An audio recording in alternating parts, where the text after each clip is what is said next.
Hey, it's Vin with Con Freaks and Geeks, and today we're reviewing Crymachina, a hyper-stylized action RPG. It's full of dynamic visuals and striking character design. But how does the rest of the game hold up? Let's dive in and find out. The setting is the mechanical world of Eden, long after humanity has already passed. Eden is governed by 8 Deus Machina, which are autonomous machines responsible for reconstructing a certain aspect of humanity. As the protagonist Leben is seemingly revived in a mechanical body, she realizes that these Deus Machina haven't quite gone along. She fights alongside others as they engage these Deus Machina and strive to become human, which becomes more complicated than it initially seems to be. Crymachina's universe is one of its biggest strengths. While the environments are ultimately mechanical, they are packed with luminous, enchanting details, and each new world almost feels like journeying into a different piece of modern art. The terminology is slightly overwhelming at first, and perhaps even stereotypical at times, but it does a wonderful job of framing the characters' conflict.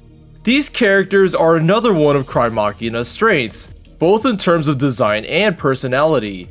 The Deus Machina look quite imposing, and the playable and rival characters' mechanical designs all feel sleek, stylish, and unique. These characters truly grow throughout the course of the game. Leben is initially antisocial, but it's fascinating witnessing her personality and goals change over time. And the way she and her teammates interact is truly heartwarming, even if they are slightly archetypal interactions. Furthermore, these lines are incredibly emotional and impactfully delivered. The exchanges between the playable and rival characters are entertaining as well.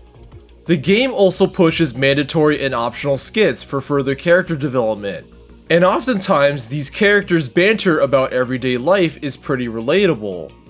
Furthermore, the combat is fast and responsive. It follows action RPG tropes as you hack and slash and dash in order to set up launcher attacks and finishers, but the game also has a few twists. You bring 2 autonomous sub-weapons to the field and slot in skills. These weapons need to be manually activated, but they will then deploy skills automatically, and these generally result in some pretty helpful and over-the-top shenanigans. You also have access to a ranged chargeable shot to shake things up. While not particularly groundbreaking, the game does feel fun to play if a bit straightforward. Each of the 3 characters unleashes kinetic, stylish attacks with plenty of visual flair. Another important point is the game's soundscape. The tunes are haunting and enthralling as they often use subdued melodies.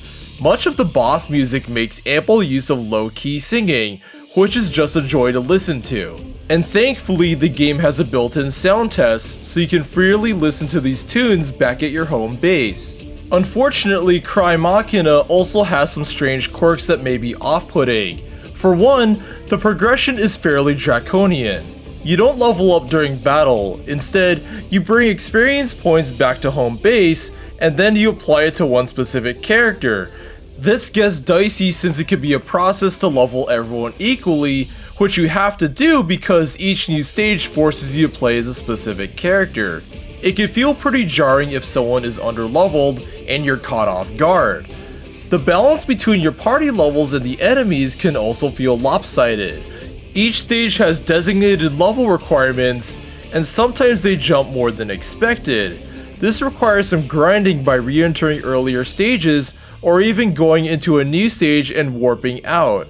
Even if you're just one level off from the requirements, you can wipe unexpectedly quickly. The steep enemy level jump in the last stretch of the game especially throws a wrench into the pacing and can require hours of grinding.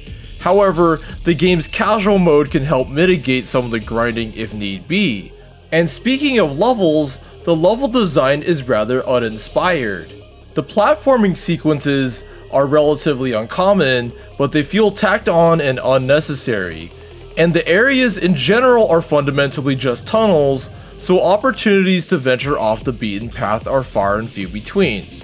Some levels essentially just lead to the boss, as dialogue plays in the background, which can feel kind of strange. And speaking of dialogue, This game has heaps of conversations, which is a double-edged sword. Although the acting is enthusiastic and certainly worth listening to, the amount of dialogue can sometimes go a little overboard. If you wipe or leave a stage early, you'll bump into the same cutscenes all over again, which feels a bit stiff. While you can skip almost every scene, they are packed with so much lore and character development that it is not advisable to do so unless you've seen it already.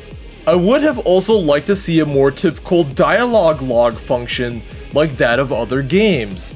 Most games would allow you to see a list of previous messages, but this game makes you scroll through lines one by one, which is a bit tedious. It also feels like upgrading involves a bit more effort than one would expect.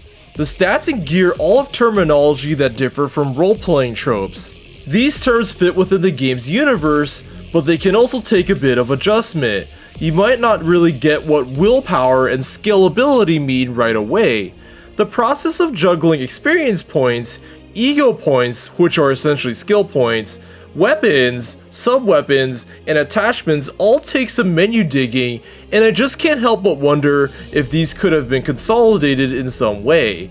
And while I enjoyed deciding whether to spend ego on global power-ups or individual character boosts, I still felt like I didn't really get to level these up all that much due to exponentially increasing costs. Again, that just leads to more grinding. In the grand scheme of things, however, Crymachina's sheer heart really shines through all of these oddities. The journey is really packed with wonder as it drops some fairly surprising and heavy-hitting plot twists. And the game really does interestingly tackle the intersection of man and machine, and it certainly addresses what it means to be human. So as long as you're willing to overlook its balancing and its quirks, Crymachina can provide plenty of thrills if you're into over-the-top stylized action or anime-inspired games. The main story can be about an 18 to 20 hour run depending on skill level, grinding, and listening to conversations, and the game offers plenty of optional encounters as well. Crymachina's world truly is a sight to behold, and we believe players will enjoy diving into Eden. Thanks for watching our review. This has been Vin with Confreaks and Geeks.